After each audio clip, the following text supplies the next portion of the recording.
What's going on, everybody? It's your favorite dating coach, Elliot Scott. And as you can see by the title below, we're going to talk about how to keep a guy from pulling away, especially in the beginning, and why they do so.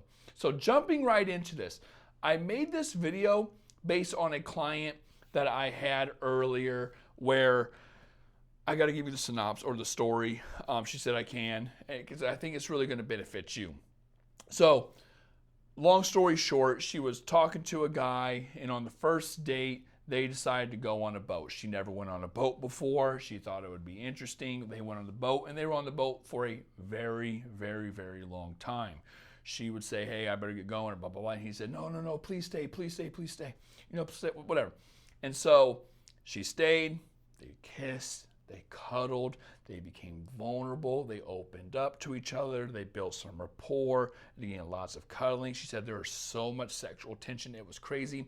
They did not sleep together though, or anything, or mess around like that, but there's a lot there.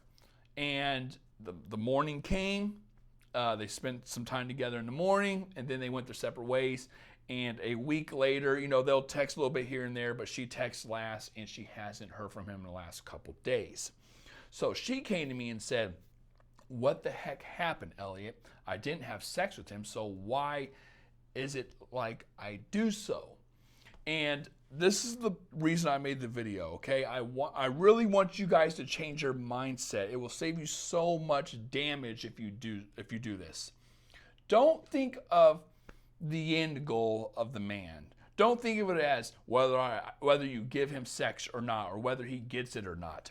It's not about that. Sex falls under the umbrella of context. And if you guys don't know what context is, it's basically all the things you guys do and say that creates the vibe, the aura that usually trickles towards a relationship. Now, if you're on the same page, this doesn't matter. You want that. If you're on a different page or you guys are unsure, as time goes on, you're slowly going to start to see a separation between you two, unless there is an agreement that, hey, no relationship, or we'll do friends and benefits, is fine, but whatever, and then things are cool, as long as there's, I call the contract in place.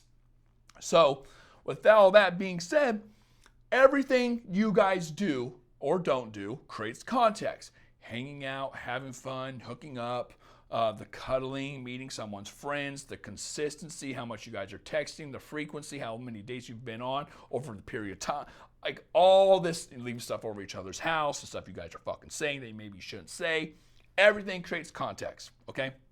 So she's like, well, the results are the same whether I had sex with him or not. I'm not hearing from him.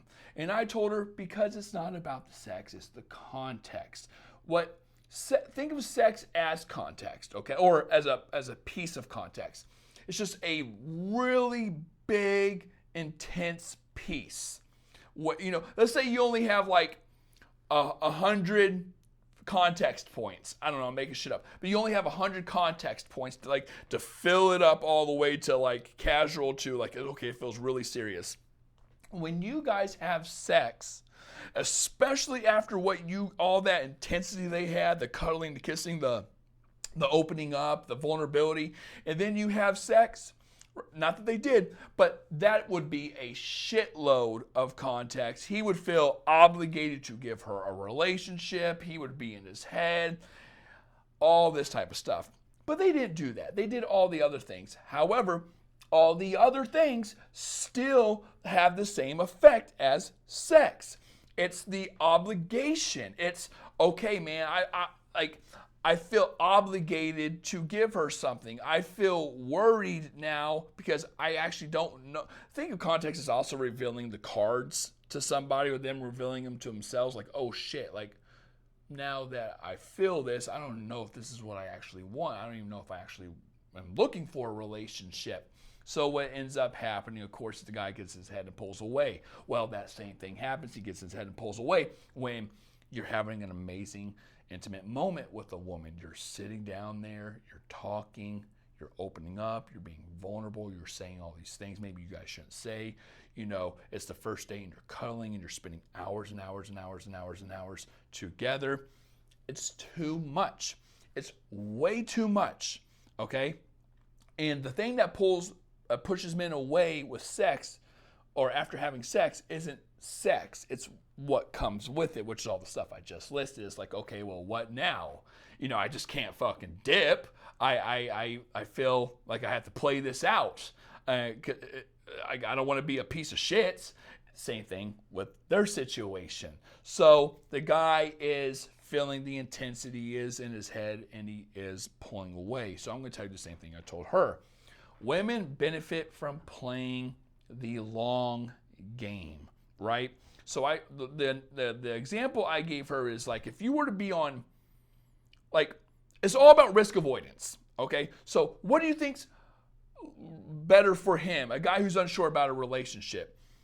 Like, what's he going to get further with if his goal is sex? Saying, hey, on date one, hey, I want to fuck, okay? Saying that, or plan B, which is go on numerous dates, treat you really well, and then get in your pants, right? The latter is going to work better for him. However, that works better for you too, because if you were just to be like, yeah, let's fuck, let's get in my pants, you don't know who you're really talking to. You don't know what you're getting out of this. You don't know who he's going to turn into after. But if you play the slower game, right, you're taking a lot of risk there. But if you're playing the slower game and you're going on consistent dates, like I said, it builds context.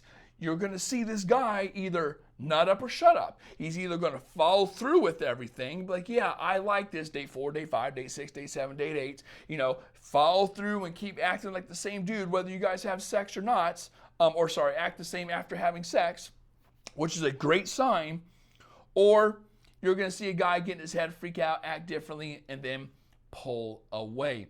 It's better for women to play the long game. The reason what happened to my client is there was no long game play. It was very intense in the beginning. It was high risk, high reward. And I think it was just too much for both of them that they got in their head and freaked out, because it's like, well, what comes after that? When instead, I told her, if you just went to a simple fucking dinner, just a simple dinner, a simple go out and, just talk about normal fucking shit and have a good time. Sorry for all my cussing. Go out. I cuss a lot when I get a client, and I get it in the moment. And things like that, right? And build the tension up. Not sexual tension, just chemistry, whatever. Build it up and then leave before it fucking dies off. He's going to be left wanting more. That's not the case when you're talking to someone on the boat for hours and hours and hours and cuddling. It goes like this, and then it's going to go like that. So just for future reference, ladies, the game is all about risk avoidance. You have to play a slow game. I'm not even going to say slow. You have to play a strategic game. The more strategic you are in filtering guys out, knowing what they want, like I guess slowing it down, reading the signs, being aware of red flags and all this type of stuff, the better you're going to be at, like I said, filtering these guys and saving yourself some time and not having guys pull away, okay? So with that being said, hopefully that helped you all. I love you all. Take care and peace.